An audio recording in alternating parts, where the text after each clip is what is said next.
पुरी जिला स्वेच्छासेवी संगठन the bell और यूथ हॉस्टल मिलित आनुकूल्य अंतर्राष्ट्रीय योग दिवस पालन अवसर में आम स्वास्थ्य आम संपत्ति कार्यक्रम अनुष्ठित हो जाइछि। यूथ हॉस्टल सम्मिलनी कक्षठारे आयोजित कार्यक्रम में मुख्य अतिथि और प्रशिक्षक भाव में पतंजलि योगपीठ ट्रस्ट हरिद्वार योग प्रशिक्षक मोनालिसा दास योगदे उत्तम स्वास्थ्य योग और प्राणायाम प्रत्येक अभ्यास करने आवश्यक बोली कहिथिले।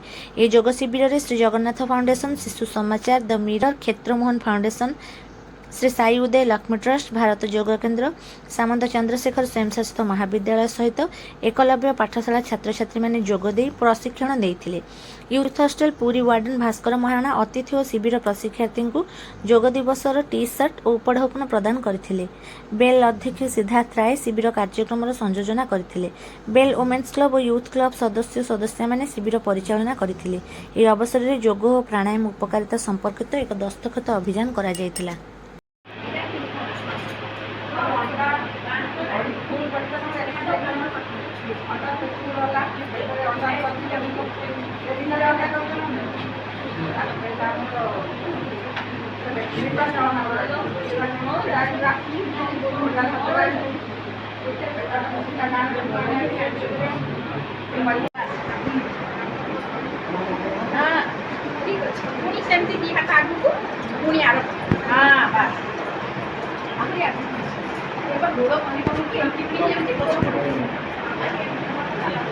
हाथ एमती रखिदेवे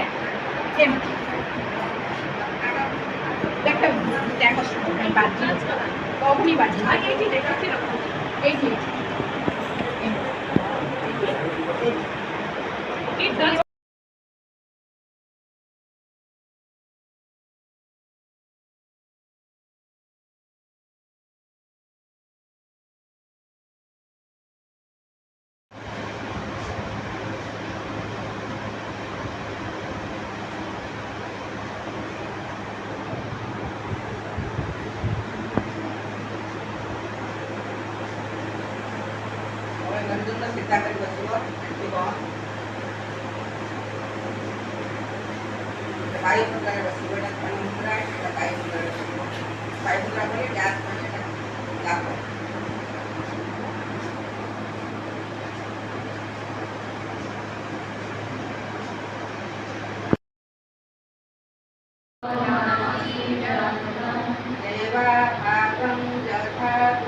पुष्टिवर्धनम्